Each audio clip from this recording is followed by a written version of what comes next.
Hypnotized by your thighs and your beautiful waist, and mesmerized by the miles in unusual ways.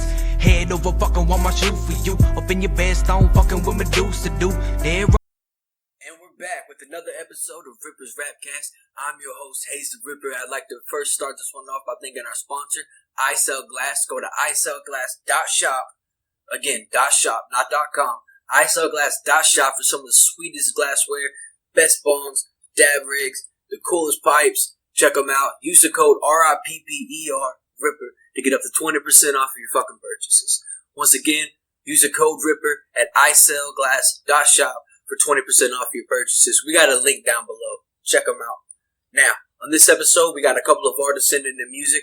First up, we got Switch featuring Slain, Hold of My Soul. Y'all, we're going to play this. Information intrusively and intensively unconcerned with its accuracy. Your recovery can't determine my sanity. What's a word without casualties? That's like love without jealousy. I strive, not for perfection, I got drive, but no direction. Now I'm sleeping in the whip instead of the crib, so shit is very real. Then I took so much Seroquel I can barely fit a steering wheel. I'm driving on the road that leads to dying all alone, because my mind, it is not my own. My sobriety seems impossible, and the anxiety's physiological, I admit. I have lost control. See, my hands are going numb, it's getting difficult to breathe. I wish my heartbeat would slow. I was introduced to a substance and I lost control, and its chemical properties subtracted the piece of my soul. I got a hole in my soul in the night. And that's a dope ass song, right? Now, if y'all want to follow Switch, it's Switch, SWITCH SB _ on Instagram. Y'all go check him out. Friday the 26th, he has a new song dropping, a new video. The 26th, check that shit out on YouTube. And Slain just dropped something about a week ago with Ill Bill called When the War Ends. Y'all go check that out as well. Now, we got a fan Q&A coming in. We got people asking all sorts of things. One of the main ones, oddly enough, was what my fucking coffee recipe is. I posted a picture on Instagram, that picture, and we had some people saying, what all do you do? What's your process? Well, what I'll do is I warm the water up. I take some superfood creamer by Laird Hamilton. Take a little bit of CBD-MD oil. Shout out to CBD-MD, one of the best CBD fucking companies out there. Y'all, they have amazing products. Anyways, I'll do a drop of that in the hot water. I use French press with the coffee. Then I'll let that sit for a while. I'll add in the superfood creamer, sometimes a bit of cacao. I'll blend everything up with some MCT oil, some walnut milk, usually something along those lines, maybe some hemp milk, and it makes an amazing latte, amazing mochaccino, amazing whatever the fuck kind of words you want to use. Even if I'm sort of a connoisseur on coffee and ways to make coffee, I'm not on the names that they choose to use for all that shit. Like if I go to a coffee place, I don't say give me a grande, I say give me a fucking large. Now, we also got questions about boxing, questions about MMA, questions about all of this shit behind me. So I'm going to break down the workout equipment I use, starting off, since I don't have to get up, with beautiful RDX striking pads. I use these guys every single day. Matter of fact, I use them multiple times every single day. That scrape sounded great in y'all's ear. We'll edit that out as much as possible. Now, we also want to thank Aaron Alexander from Align. I know y'all can't really read that. I'm trying to not fuck it up, but Aaron from Align with the Align Band. Y'all go to alignband.com for one of the strongest, if not the strongest band, most versatile band in the entire world. You can use this for rows. You can use it to help you with squats, to realign your back, your neck. You can use it for your posterior chain to help reorganize, realign all of your muscles and joints. It helps with strength building. It helps if you're going to use it for kicks, for punching, throwing elbows. You can wrap it around up here, strike and hit old gym like I do. That's what we call the Muay Thai dummy over there. Shout out to Sean Fagan for that tip. Fight tips. Now, we have questions about MMA and boxing. Like I said, some people wanted to know who would be the boxers that I would want to see come into MMA, right? Man, there's all kinds. I'd like to see fucking Mike Tyson, first of all, because the style that he had, I feel like he'd be able to get in on people. The way he's built, you know he'd be an amazing wrestler. Tyson would be, at the time that he was coming in, going against people like Horace Gracie and fucking the Shamrock Brothers. I feel like he'd have dusted them, mopped the floor with them, and if he would have came in, he could have been one of the very first, if not the first, heavyweight champion of the world in MMA.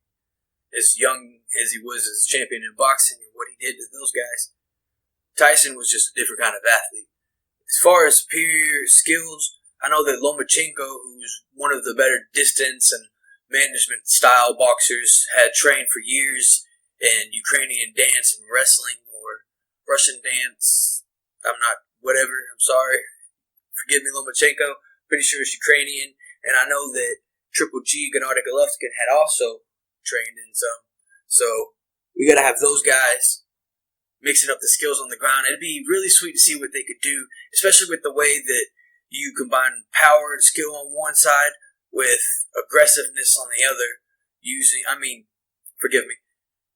The way that you combine accuracy and skill with power and aggressiveness and skill. Lomachenko being more accurate, more dominant of distancing and taking advantage of dead space, causing his opponents to miss, sort of Matador-like, and then Triple G that will just beat the shit out of you. Technically, though, but beat the shit out of you. I'd like to see those guys, and honestly, I'd like to see, because of how superior he was in moving, how great his athletic ability was, and the way that he could counter switch from either side and break all of the rules of boxing, putting his hands behind his back and shit. Boy Jones Jr. in his prime, if he would have switched over, possibly learned some grappling, he could have been, I feel like, if not an MMA fighter, a pretty damn good kickboxer. Especially with the way he would use his timing and rhythm to set his opponents off. He would catch them on the half beat, catch them on the 1-2, 1, that little in between 1 and 2, 1, 2 people bouncing bone, catch them 1, 5, whatever. I'm not going into a major breakdown on fights yet, but we will soon. If you guys want to see any breakdowns on any fights, if y'all want to see some song breakdowns, send them in. We got all that shit waiting for you guys. We have a few episodes coming up. We're dropping a few more this week. And we're going to try to stick to 2 or 3 episodes a week. I know we haven't been very consistent. That's because of the seizures I've been having and some bullshit I've been dealing with. But now, I feel like we got that on track. I feel like it was because of dehydration. And that's, for real, guys, stay hydrated. That's one of the things that most people underestimate. They don't understand how important water is. My brain particularly wastes a little bit more water than I consume. So, I dehydrate faster, and I had pneumonia and shit, and that led to some seizures. What the consensus is, at least with what I feel and all the work that I've been doing. I've been doing a lot of internal searching, and I've always been one who was into, say for example, Wim Hof breathing. Lately though, I've been doing 9 to 10 rounds of it, and after fucking 35, 45 minutes of it, you really feel a complete change in your physiology and a complete change in your psyche, a complete change in your mind's ability to mentally comprehend and appreciate things, and to have your gratitude just arise from inside at astounding levels, really.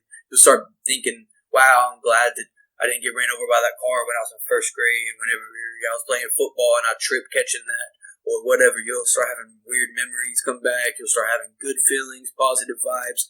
Wim Hof is one of the greatest treasures we have on this earth, and I'm so thankful for the Iceman. Y'all go download his app if y'all don't have it yet. And just check his videos out on YouTube as well. Check his episode on Rogan's podcast, on JRE, Wim Hof. He's got a few badass tips on there. And once again, it's probably one of the few things that have saved my life, because I got into a pretty dark spot for a while. But meditation, mind work, breath work, training, get the demons out physically, has helped to get the demons out mentally. And even if I'm not particularly religious, I believe that there's a creator, there is a divine fucking chemist, a constructor, a foreman, I don't know. There's something out there. There's intelligent design behind things. You can see it when you look at why birds have talent as the shape they are, why do things progress the way that they do. Whatever the driving force of evolution in life is, whatever Mother Nature is. And since we live on Earth, I tend to pray to Gaia, the Earth Spirit. That's me. That's my own personal shit. I pray to, deceased family members or friends. Whatever makes you feel better. Having a higher purpose, higher belief. Whether that's taking care of a plant or some grandchildren or some animals, or you have a fucking Dragon Ball Z collection of figures that you just have to get the next one. Whatever it is, some people have thousands of collectibles in their collections, and that helps them live longer. Some of the people that live in blue states or blue zones live to be well past 100 years old have that in common. They all have something stringing them to a higher purpose, whether it's family, friends, collections, a god, whatever it is. A combination of them seems to be the best. A lot of those people even have a drink or two of wine every day. I've been drinking quite a bit of rosé and some red wine myself lately. Glass or two a day. Sometimes a bit more, but not usually. Switching over from whiskey, man. I fucking love whiskey, but with the onset of the seizures and shit, I've been trying to stay away from it. Same with too much caffeine. You know, I drink a little bit of coffee every day. I try to do 5-6 days a week now. Not drink as much, but I still love me some coffee. That's why I'm adding more creamers and MCT oils and switching to a higher fat diet so that I'm able to give my brain a better chance. Alright. Some more questions we have. What do I think about Israel Adesanya moving up to fight Jan Blachowicz at 205? I think Izzy's going to win. I think it's going to be similar to the Paulo Costa fight. Maybe Blachowicz won't be as sloppy as Costa was. He'll be less hesitant than Yoel Romero, but I just feel like Izzy's too quick and too skilled striking for him. If he clinches up with him, maybe he can do something, you know, put him against the fence and pin him, take him down. But I know that Adesanya's been working a lot on his ground game, and he has a pretty solid purple belt now with the best striking pedigree in MMA. You combine somebody who's able to grapple with somebody who's as big as he is. When you check out Brendan Schaub, Schaub's a big dude. You know, he fought at heavyweight.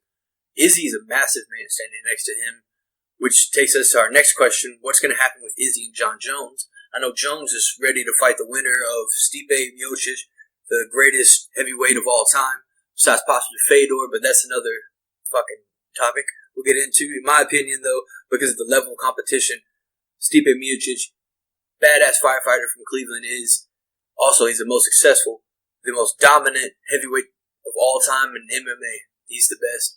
He's fighting Francis Ngannou, the hardest puncher of all time, in a rematch that's years in the making. It's going to be pretty exciting to see that. And the winner gets to face the most successful fighter of all time, Johnny Bones Jones, as he moves up from light heavyweight to heavyweight to get his crack at the heavyweight title. I know that Izzy and John have been talking back and forth for a couple of years now, going at it on Twitter and on Instagram, and sometimes through press conferences, or if they see each other in the crowd, making fucking signs to each other and shit. I think John's too strong for Izzy. I think John wouldn't play that game and try to just strike with Izzy.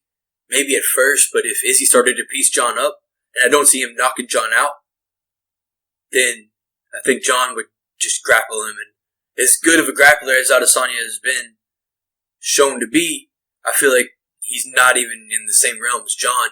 When you see what John Jones did to one of the greatest wrestlers in MMA history, who, if you took John Jones out of the equation, I'd say he is the greatest wrestler in MMA history, besides maybe Khabib, but it's Daniel Cormier. If you're talking about pure wrestling, then DC Daniel Cormier, fucking John took him down for the first time in DC's career, and John took him down simply, easily. It was not difficult at all.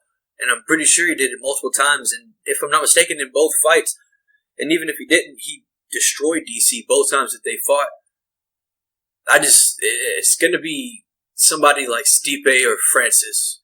Somebody with the power, the size, that's going to shut John off, because John has been working his ass off. He's gained a lot of weight. You know, he's already a massive dude with the longest reach in UFC. So it's going to be hard for that one. I just don't see it. Izzy, if he defends the light heavyweight and middleweight belt at the same time, which I feel he's fully capable of, he'll go down as a legend, but he already will go down as legendary. But I just don't think he'll beat John unless John just tries to strike with him the whole time and Izzy outpoints him, outstrikes him, or fucks his legs up. Izzy could stop John by fucking his legs up. That I don't doubt at all. Adesanya's got some of the cleanest feints, some of the nicest striking, his ability to move in and out, circle off, or move out in a J pattern if someone's coming at him, cut angles and find the right rotation. He's the best striker I've ever seen in MMA. Best striker I've ever seen in my life is Giorgio Petrosian. We'll talk about him on the next episode. So, for the final fan question, somebody asked me, my buddy Roy asked, how do you live life one day at a time? And not to sound like AA and shit, but one of the best books that I've ever read was Own the Day by Aubrey Marcus. Own the Day, Own Your Life. Ways to optimize 24 hours and just take the day in bite-sized chunks. Live in this moment, you know? Plan, write down a goal list, have the next hour planned out. Do what you can in that hour. Then plan the next hour. Or do it hour by hour in the morning. Do it every few hours. Whatever you have to do. Worry about one day, 24 hours that you can control, and you really don't even have control of that full. Worry about the moment, but worry about 24 hours, bite-sized pieces. Y'all, it's simple, yet difficult as fuck. Now, like I said, we had a few other people send in some music. Yo, check out Bad Influence, Money Mitch, Davon VILLEHOUSE, featuring Lil Wyte. Here's the video. I'm a bad influence. I'm a bad influence. Yeah. I'm a bad influence. I'm Lil Wyte. I'm a bad influence. I'm a bad influence. You should be used to it. 20 years in the game, and still drink through it fluid. I don't smoke blunts no more, but I'll pack a raw cone. It's still crown roll by the gallon, motherfucker, but I'm pretty sure that y'all know I done been a nuisance dog to every one of my neighbors. I'm back living on the golf course again to its motherfuck you haters. You name it, I done it. Still fuck with the six who. Those are personal friends of mine. Hope you guys like that. We got the description. Check that shit out. We got the link in the description. Check that shit out. I can't even fucking talk correctly. That's one of the things I gotta get used to doing these podcasts, is going on and having things to drone about. I'd be a lot easier with the co-host. Maybe we'll get into that eventually, but for now, I'm going to stick to just answering these questions like, what's a really good book to read? Why I Fight by BJ Penn. This book has been with me through several moves, through being homeless, which is why I'm so tattered, but I've had this book for almost 15 years now, and it's an incredible story about BJ's life, his move from Hawaii to America, to growing up as Prodigy, being one of the slickest Brazilian Jiu-Jitsu dudes of all time, one of the greatest practitioners of the sport of BJJ, and his struggles living life, being homeless, being kicked out, being on the streets, his traveling, his street fighting, his issues, his everything. It's all in there. Why I Fight, BJ Penn. Y'all check it out. The belt is just an accessory. I like that. It's just a way of looking at life. The belt, even though it means you're the heavyweight champion, it's just, or the middleweight, lightweight, or BJ's Penn, the welterweight and lightweight champion. Separate times, though. It's very interesting looking at life like that.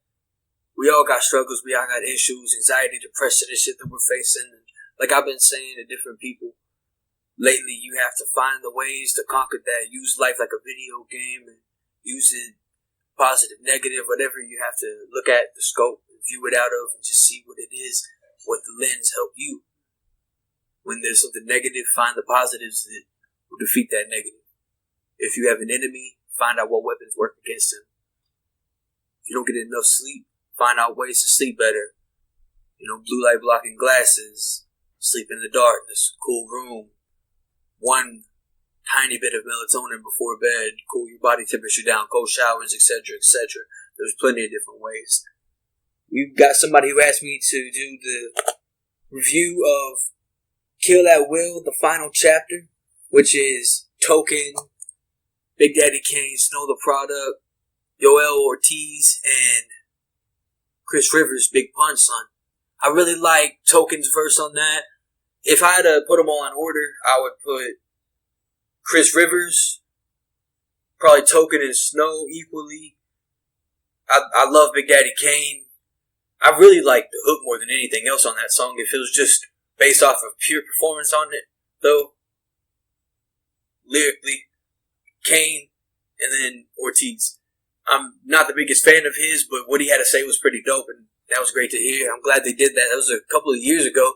But any songs you guys want to hear, if y'all want to hear a song from the fucking 1800s, if y'all have a clip of it, send it to me, and I'll play it. Alright. One of the last things we have is to talk about some pot news, guys. We got Virginia, Minnesota, Indiana, Pennsylvania, and New York all pushing to add to the already 15 legal states so far, 36 medical states, and it'll bring, almost half the United States to being fully legal. We have 37 members of Congress asking for marijuana pardons in advance and prior to the full federal legalization, asking the president, Sleepy Joe Biden, if he'll pardon people who are nonviolent, sort of like the way that they did with whenever people were dodging going over to Vietnam. I can't fucking talk. The draft dodgers, as they would call them, people who refused to go, instead of being penalized, Congress eventually pardoned them. Whatever. We got pretty much everything we was here to discuss. Francis Stipe, John, everything. Boxers. We got Slain and Switch's new song. Y'all go check out. Hold on My Soul once again. Y'all check out my boy, VILLEHOUSE, Money Mitch, featuring Lil Wyte. Y'all go check fucking Bad Influence out. Once again, links on the bottom. iSellGlass.shop. Codename Ripper. 20% off your purchase. And shout out to all the people listening. We're going to continue these bit by bit, increasing and getting a little bit better. Ladies and gentlemen, fuck you.